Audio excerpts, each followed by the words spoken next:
आप सभी को जय मसीह की। यीशु मसीह के मीठे और मधुर नाम में मेरा सलाम। प्रियो, इससे पहले मैं कुछ कहूँ, एक गीत गाकर, गीत की कुछ लाइनें गाकर मैं परमेश्वर की महिमा करना चाहता हूँ। और यह गीत मेरे बहुत दिल के करीब है। प्रभु आपको इस गीत के द्वारा आशीष दे। Hallelujah, hallelujah, Jesus. तेरी इच्छा पूरी हो जाए,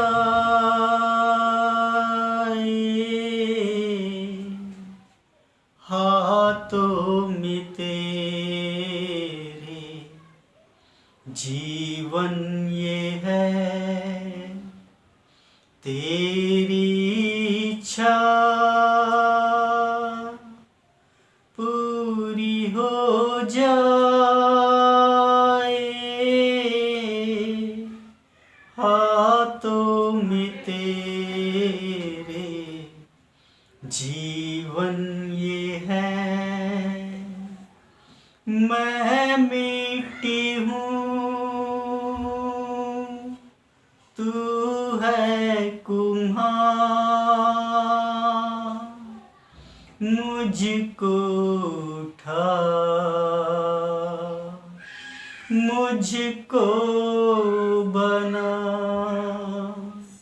मैं मिट्टी हूँ,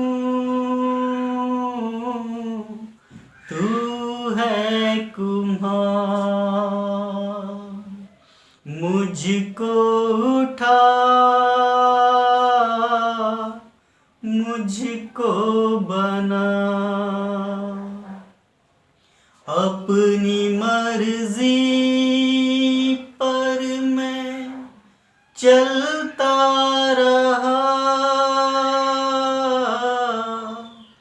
तुझको कभी न अपना कहा। अपनी मर्जी पर मैं चलता रहा, तुझको कभी न अपना कहा। लेकिन प्रभु आज से मैं तेरे क्रूस को ले लेता हूँ। लेकिन प्रभु आज से मैं तेरे क्रूस को ले लेता हूँ। मैं मिट्टी हूँ, तू है कुम्हार, मुझको उठा, मुझको बना। मुझको उठा, मुझको बना। हालेलुया। सच में प्रियो, मैं धन्यवाद करता हूँ प्रभु का कि उसने ये अवसर मुझे दिया। मैं ब्रदर अमितोष का और सिस्टर महिमा का मैं धन्यवाद करता हूँ हृदय से कि उन्होंने मुझे ये मौका दिया है कि मैं अपनी गवाही को आप लोगों के साथ इस चैनल के माध्यम से बांट सकूं, शेयर कर सकूं। मैं परमेश्वर का हृदय से धन्यवाद करता हूं। प्रियो, मेरा नाम अतुल अग्रवाल है। मैं उत्तर प्रदेश मुरादाबाद शहर का रहने वाला हूं। मेरे घर में मेरी पत्नी है, 2 मेरे बच्चे हैं, मेरी मदर हैं। मैंने एमकॉम किया और एक जिम्मेदार व्यक्ति हूँ। ये सारी बातें मैंने इसलिए बताई कि आपको पता चले कि मैं एक पढ़ा लिखा, एक मैच्योर, एक घर गृहस्थी वाला इंसान हूँ। और बाइबल में यीशु मसीह ने एक जगह कहा है कि मैं मेल कराने नहीं वरन तलवार चलाने आया हूँ। आपको पता है, जब किसी भी व्यक्ति के जीवन में यीशु मसीह आते हैं, या यूं कहें कि जब किसी की मुलाकात यीशु मसीह से होती है, तो थोड़े समय के लिए उसके जीवन में कुछ उथल पुथल सी मच जाती है। और ये वही व्यक्ति जान सकता है जिसकी मुलाकात यीशु मसीह से हुई हो। सो यूं ही मेरे जीवन में भी हुआ। आपसे 7 साल पहले मेरी मुलाकात एक कन्वेंशन में यीशु मसीह से हुई। मेरे जीवन में एक दुख आया और वो दुख बड़ा भयानक था। अगर संसार की रीति पर कहूँ तो शायद इससे बड़ा कोई दुख हो ही नहीं सकता। मेरे बड़े भाई का बेटा घर से स्कूल गया और लौटकर ही नहीं आया। संसार की रीति पर इससे बड़ा कोई दुख हो ही नहीं सकता। लेकिन आपको पता है, आज मैं अपने दुख को बहुत छोटा सा कहता हूं, क्योंकि हर दुखों से बड़ा मेरा परमेश्वर है, मेरा प्रभु है। मैं अपने बेटे को ढूंढ रहा था। मैं और मेरा परिवार और मेरा पिता अपने बेटे को ढूंढ रहा था। वो संसार से खोया था और मैं संसार में खोया था। आपको पता है जब, जैसे मैंने अभी पीछे कहा कि जिस समय किसी व्यक्ति की मुलाकात यीशु मसीह से होती है तो उसके जीवन में थोड़े समय के लिए उथल पुथल मच जाती है। ये बिल्कुल ऐसा ही है कि कभी आप अपने घर पर वाइट वॉश कराते हो ना, तो थोड़े समय के लिए आपको अपने घर का सारा सामान बाहर निकालना पड़ता है। और आप देखो, कभी ना आपको ठीक से बैठने की जगह मिलती है, ना सोने की, ना खाने की, सब कुछ उथल पुथल सा नजर आता है। आपको पता है, ऐसे ही जब हमारे जीवन में यीशु मसीह आते हैं तो थोड़े समय के लिए आपको फील होता है कि आपके जीवन में बहुत कुछ उथल पुथल सी मची है। लेकिन जैसे जब वाइट वॉश हो जाता है, चीज़ें अपने आप से आप अच्छी से सेट करते हो, घर की सारी गंदगी निकल जाती है और आप जब वाइट वॉश के बाद अपने घर को देखते हो तो आपको पता है भीतर से बड़ी खुशी होती है। आपको लगता है कि हाँ, मेरा घर साफ है। ठीक ऐसे ही जब यीशु मसीह हमारे जीवन में आता है तो उन बुरी बातों को, उन बुरी चीजों को जो हमारे मनों में है, हमारे भीतर है, जो शायद संसार नहीं देख पाता, आपको पता है इस उथल पुथल के दरमियान परमेश्वर उन सब चीजों को आपसे दूर करता है, आपके जीवन से दूर करता है। और उसके बाद तसल्ली से जब आप अपने जीवन को देखते हो, आपको समझ में आता है ओ, आप भीतर से कितने पाक और साफ हो गए हो। दाऊद अपने भजन में एक बहुत खूबसूरत बात कहता है, वो दुख भला ही है जो मुझे हुआ, जिससे मैं तेरी व्यवस्थाओं को सीख सका। आपको पता है, मनुष्य के पास इतनी फुर्सत नहीं है आजकल के बिजी शेड्यूल में कि वो थोड़े समय के लिए अपने जीवन का कुछ भाग निकाल के परमेश्वर के पास जाए और उससे अपने जीवन के विषय में पूछे। परमेश्वर को, मनुष्य को रोकने के लिए, या अगर यूं कहें कि एक चलती हुई फास्ट ट्रेन में आज मनुष्य बैठा है और उसे फुर्सत नहीं है, तो परमेश्वर को, उस मनुष्य को उस चलती हुई फास्ट ट्रेन में, जिसका जीवन का उद्देश्य पता नहीं, वो ट्रेन कहां जा रही है, मनुष्य को आज नहीं पता वो कहां किस ओर जा रहा है। बस जो उसके मन में आता है वो करता है। सो परमेश्वर को उस मनुष्य को समझाने के लिए कि बेटा, चेक योर लाइफ, अपने जीवन को चेक कर, तू किस ओर जा रहा है। अभी हम एक गीत गाते हैं, मुझे बहुत खूबसूरत वो गीत लगता है कि आखिरी नरसिंगा फूका जाने वाला है, तू कहां होगा। Check your life. परमेश्वर ऐसे दुखों को भेजता है और आपको पता है जब मनुष्य के जीवन में कोई दुख आता है तो थोड़े समय के लिए उसको ऐसा फील होता है उसे एक फास्ट ट्रेन में या प्लेन से या बस से एकदम से उतार के खींच लिया हो, और वो थोड़े समय के लिए बैठकर सोचता है उफ, अब क्या होगा। और आपको पता है उसके बाद वो अपनी जितनी भी उसकी सामर्थ्य है, चाहे वो पैसे से हो, चाहे वो सोर्स से हो, चाहे वो जैसे भी मनुष्य अपने आप को धनी समझता है, उस सब का इस्तेमाल करता है। पता है आपको, लेकिन कुछ चीजें मनुष्य के वश से बाहर हैं, वो सिर्फ परमेश्वर के ही हाथ में है। इसीलिए दाऊद कहता है अपने भजन में कि जो दुख मुझे हुआ वो भला ही है, जिससे मैं तेरी व्यवस्था को सीख सका। अगर मनुष्य के जीवन में वो दुख ना आए तो आपको पता है उसे फुर्सत नहीं है परमेश्वर के पास आने की। मेरे जीवन में भी, मेरे परिवार में भी एक दुख आया। मेरे भाई का बेटा घर से स्कूल गया और लौट कर ही नहीं आया, जिसके चलते मेरी मुलाकात यीशु मसीह से हुई। और आपको पता है उसके बाद मेरा जीवन बदल गया। आज मुझे फक्र है, आज मेरा पूरा नाम पास्टर अतुल अग्रवाल मसीह है। मुझे गर्व है इस बात का कि आज मेरे जीवन में प्रभु यीशु मसीह। आज मैं अपना सब कुछ छोड़ के प्रभु यीशु मसीह की सेवा करता हूँ। प्रियो, यीशु मसीह ऑप्शनल नहीं है। जैसे आपके लिए सांस लेना जरूरी है ना, ऐसे ही एक मनुष्य के लिए यीशु मसीह का होना जरूरी है।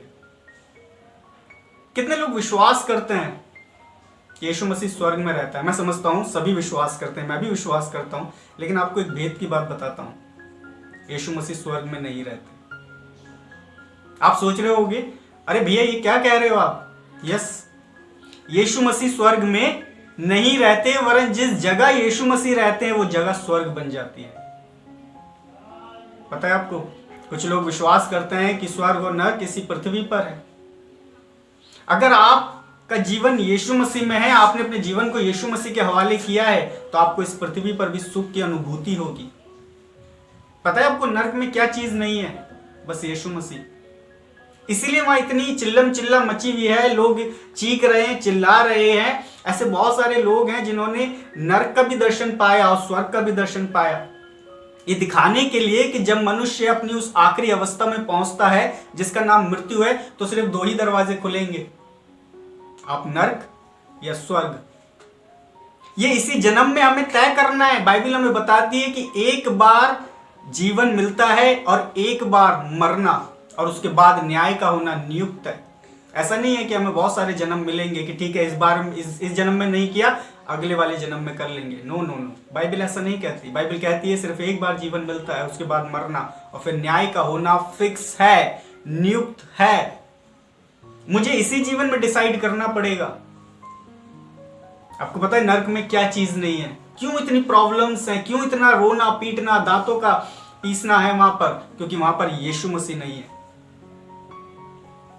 जिस जगह यीशु मसीह होते हैं वो जगह स्वर्ग बन जाती है। आपको पता है एक समय ऐसा था मेरे जीवन में, जब मैं अपने जीवन के जब मैं झांक कर देखता तो हर जगह प्रॉब्लम्स ही प्रॉब्लम्स थी, हर जगह। चाहे वो मेरा हेल्थ वाइज हो, चाहे मेरी मैरिज लाइफ हो, चाहे मेरी फाइनेंशियल लाइफ हो, किसी भी क्षेत्र में भाग के देखता। लेकिन आज पता है आपको, मैं अपने जीवन में जब झांक कर देखता हूं, हर एक जरूरत की चीज परमेश्वर ने मेरे जीवन में दी है। आज मेरे शरीर में कोई रोग नहीं। आज मेरी पत्नी से, मेरे घर से बहुत अच्छे संबंध हैं। परमेश्वर जरूरत के हिसाब से खिलाता भी है। अगर जोड़ने को नहीं है तो कमी भी किसी चीज की नहीं है। आज मैं अपने जीवन को जब झांक कर देखता हूं तो आपको पता है हरियाली हरियाली नजर आती है। एक मौसम आता है जिसमें पतझड़ होता है।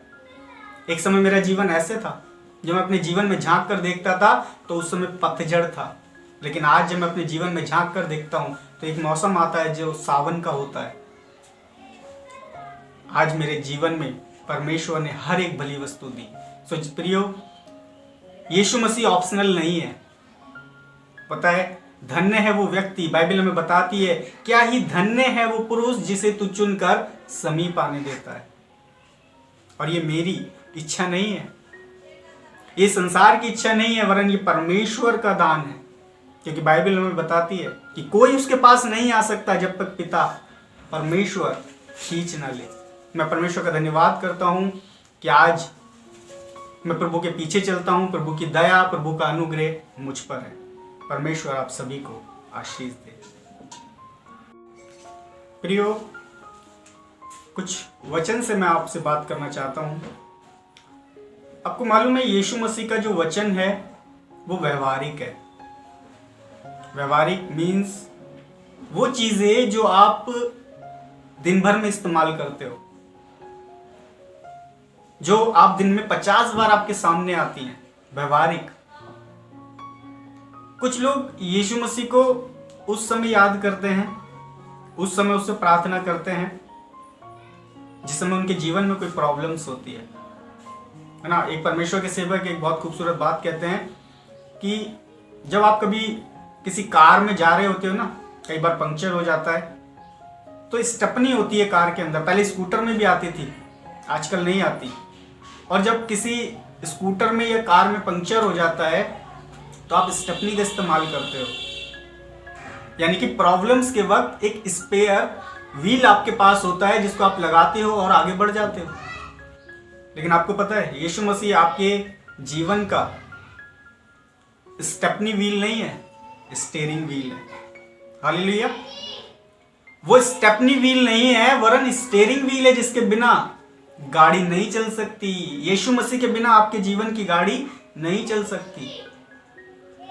यीशु मसीह ने जब अपनी सेवकाई शुरू की, आपको पता है कुछ व्यवहारिक बातें आप पढ़िएगा, मत्ती 5, 6, 7। प्रार्थना कैसे करें, दान कैसे करें, उपवास कैसे करें, व्यभिचार ना करना, झूठी शपथ ना खाना, ये कौन सी बातें हैं? ये व्यवहारिक बातें हैं जो यीशु मसीह ने अपनी सेवकाई जब शुरू करी तो लोगों को बताया। वो लोग एक ऐसे झुंड के समान थे, बाइबल में लिखा है। यीशु मसीह ने कहा जब उसने उस भीड़ को देखा तो वो एक ऐसा झुंड था जिनका कोई चरवाहा नहीं, यानी कि वो एक ऐसे बच्चे थे जो अनाथ थे। अब बात समझ में आई। आप कभी उन बच्चों को देखिएगा जिनके माता पिता नहीं होते, उनके चेहरे कैसे उजड़े हुए रहते हैं, उनके तन पे अच्छे कपड़े नहीं होते, उनके चेहरे मुरझाए हुए होते हैं। सही मतलब यह है इस बात का, वो ऐसे बच्चे थे जिनके माँ बाप नहीं। जब यीशु मसीह ने उस भीड़ को देखा तो तरस खाया। और आपको पता है यीशु मसीह ने 5, 6, 7 आप जब पढ़ेंगे आपको पता चलेगा, ऐसे लोगों से कहा धन्य हो तुम जो शोक करते हो, क्योंकि शांति पाओगे। धन्य हो तुम जो नम्र हो, दीन हो। धन्य हो तुम जो मेल कराने वाले हो, तुम परमेश्वर के बेटे बेटियां कहलाओगे। और उसके बाद यीशु मसीह ने कहा तुम पृथ्वी के नमक हो, तुम जगत की ज्योति हो। ओ प्रभु, ये लोग, हाँ तुम ही। न्यायों की पुस्तक में लिखा है गिदोन नामक एक व्यक्ति था और वो मिधानियों के डर के मारे एक कुंड में अपने गेहूं छुपा के रख रहा था। परमेश्वर का दूत उसे दर्शन देता है और कहता है कि हे शूरवीर शूरमा। वो कहता है अरे अगर यहोवा हमारे संग होता तो हमारी ये दुर्दशा क्यों होती, हमें क्यों किसी दुश्मन से अपने आप को, क्योंकि मिधानी आते थे और उनका सब कुछ लूट लाट के ले जाते थे और उस डर के मारे वो अपने अन्न को छुपा के रख रहा था कि ये आएंगे और फिर हमारा पास कुछ भी भोजन वस्तु ना रहेगी। और जब स्वर्गदूत प्रकट होता है वो कहता है हे शूरवीर शूरमा, यहोवा तेरे संग है। और वो कहता है अगर यहोवा हमारे संग होता तो हमारी ये दुर्दशा क्यों होती। और आप पढ़िएगा इसमें अब आगे की बातें। मैं कहना क्या चाह रहा हूं, वो लोग जो कुचले हुए हैं, बाइबल में लिखा है वो धुआं देती बत्ती को, कभी आपने कभी दिए को आप देखिएगा जब लास्ट में वो बुझता है ना, उसमें से धुआं निकलता है। बाइबल में लिखा है वो धुआं देती बत्ती को नहीं बुझाता, वो उसमें भी जान डाल सकता है। मैंने ऐसी हजारों गवाहियां सुनी है कि लोगों ने, डॉक्टर ने कह दिया था कि भैया अब तो बस दुआ ही कर लो, ऊपर वाला ही कुछ कर सकता है, और उसमें सांस आई। न जाने ऐसे कितने लोग थे जो बीमार थे। आपको पता है यीशु मसीह का वचन व्यवहारिक है। व्यवहारिक का मतलब सिर्फ यीशु मसीह आप में, आपके साथ जब नहीं रहना चाहता, जब आप परेशानी में हो, जब आप दिक्कतों में हो, जब आप बहुत सारी प्रार्थनाएं कर रहे हो, पता है वो आपको आपकी खुशियों में रहना चाहता है, आपके साथ एंजॉय करना चाहता है, छोटी से छोटी बात में। कभी आप अपनी बाइक से जा रहे हो, यीशु मसीह से कहिए प्रभु आप भी चलिए मेरे साथ। मित्र है वो। दुनिया में ऐसा कोई रिश्ता नहीं जो यीशु मसीह ने कहा हो ना कहा हो कि तुम्हारा और मेरा है। यीशु मसीह ने कहा मैं तुम्हारा पिता भी हूं, यीशु मसीह ने कहा मैं तुम्हारा स्वामी भी हूं, मित्र भी कहा है, वो मेरा और आपका पति भी है क्योंकि हम सब दुल्हन हैं, वो भाई भी है। ऐसा कोई रिश्ता नहीं जो यीशु मसीह ने मुझसे और आपसे ना निभाया हो। वो सब कुछ है मेरा और आपका। कभी आप कहिएगा उससे प्रभु आज समझ में नहीं आ रहा कौन सी सब्जी बनाऊं। बहने, पता है आपको, एक यीशु मसीह को खुशी होगी। पुराने नियम में परमेश्वर का स्वभाव एक ऐसा एटीट्यूड वाला था, कुछ भी अगर गलत हुआ उसी समय न्याय आता था। लेकिन नए नियम में आपको पता है यीशु मसीह पतरस की नाव में जाकर उसे विनती करते हैं कि इसे किनारे से हटाकर गहरे में ले चल। नए नियम में वो जो एटीट्यूड था वो पिता में बन जाता है। आपको पता है पिता का स्वभाव कैसा होता है। बच्चा अगर जमीन पे बैठ के खेल रहा होता है ना, तो पिता जमीन पे आकर खेलने लगता है, उसमें कोई एटीट्यूड नहीं होता, वो सिर्फ अपने बच्चे की खुशी चाहता है। नए नियम में आप देखोगे यीशु मसीह का, परमेश्वर का जो स्वभाव है वो कितना दयालु है, विनती करता है। आपको पता है आज तो वो मेरे और आपके मार्फत संसार से विनती करता है, लेकिन एक समय ऐसा भी आएगा, क्योंकि बाइबल में लिखा है हर एक घुटना झुकेगा, हर एक जीव को ये अंगीकार करना ही पड़ेगा कि यीशु ही प्रभु है। आज तो वो समय है, पता है कि वो विनती कर रहा है। एक समय ऐसा भी आएगा जब संसार को उससे विनती करनी पड़ेगी। सो मेरे प्रियो, यीशु मसीह से सिर्फ उस समय बातचीत मत कीजिए जब आप प्रॉब्लम्स में हैं या आप ऐसी सिचुएशन में फंस गए हैं जहां आपको निकलना नहीं आ रहा। आप उससे पता है डेली बात कीजिए। और उससे बात कैसे करते हैं पता है? परमेश्वर आपसे वचन के मार्फत बात करता है, लेकिन आप परमेश्वर से आराधना के मार्फत, प्रार्थना के मार्फत अपनी बात को पहुंचाते हैं। रोज उससे प्रार्थना करें, रोज उसका वचन कम से कम दिन में 2 बार, सुबह और शाम सोते समय जरूर से पढ़ें। बाकी ये तो एक ऐसी चीज है, आप इसको जितना खाओगे पता ही आपको फायदा देगी। एक होम्योपैथिक की दवाई होती है ना, वो अगर फायदा नहीं करती तो नुकसान भी नहीं करती, पता है, ये वही है। बहुत सारी पुस्तकें ऐसी हैं जो आप एक बार पढ़ते हो, उसके बाद दोबारा आपको उसका पढ़ने का मन नहीं करता, लेकिन ये बाइबल एक ऐसी पुस्तक है, इसको जितनी बार पढ़ोगे आप इससे नया सीखोगे। परमेश्वर इस वचन के द्वारा आप सबको आशीष दे। जय मसीह। आइए हम दुआ करें। जीसस, खुदावन यीशु मसीह के नाम में आपके पास आते हैं, धन्यवाद देते हैं प्रभु आज के इस दिन के लिए जो आपने हमें अपनी महिमा करने का दिया है। पिता प्रभु जी, तूने कहा है जगत के छोर तक तुम मेरे गवाह ठहरोगे। प्रभु मैं धन्यवाद देता हूँ कि आपने मेरे जीवन को अपनी गवाही के रूप में, अपना गवाह बन के प्रभु जी मुझे यह अवसर दिया कि मैं आपके नाम की प्रभु जी महिमा कर सकूं। मैं धन्यवाद करता हूं पिता। प्रभु जी, मैं भाई अमितोष को, उनकी पत्नी सिस्टर महिमा को पिता मैं आपके नाम से ब्लेस करता हूं। प्रभु उनकी सेवकाई को मैं आपके नाम से आशीष देता हूं। प्रभु जी, जब वो इस चैनल के माध्यम से आपका वचन जगत के छोर तक पहुंचाते हैं पिता, उन लोगों तक पहुंचाते हैं जिन पर आपका नाम, आपका वचन नहीं है। प्रभु जी मैं धन्यवाद करता हूं पिता, और आपके दास होने के अधिकार में मैं उनकी सेवकाई को ब्लेस करता हूं। प्रभु जी, बहुत सारे जीवन जो अभी तुझसे दूर हैं पिता, हो नहीं पाए प्रभु, इस ग्रुप के माध्यम से, इस चैनल के माध्यम से पिता, इस सेवकाई के माध्यम से पिता तेरी निकट आने वाले हो सके। मैं धन्यवाद करता हूं प्रभु जी। अगर कोई दुर्बलता में है, कमजोरी में है पिता, यीशु के नाम से हर एक दुर्बलता, हर एक कमजोरी दूर हो जाए। पिताजी, तू हमें बलवंत करने वाला मनुष्य है। प्रभु जी, तूने कहा है कि मैं तुम्हारा परमेश्वर और तुम मेरी प्रजा होगे। मैं तुम्हारा चंगा करने वाला परमेश्वर हूँ। प्रभु जी, कोई बीमारी, कोई ऐसी चीज प्रभु जी, कोई भी इस संसार में ऐसी चीज नहीं है प्रभु जो तुझसे बड़ी हो। पिता, तू सब कुछ करता है।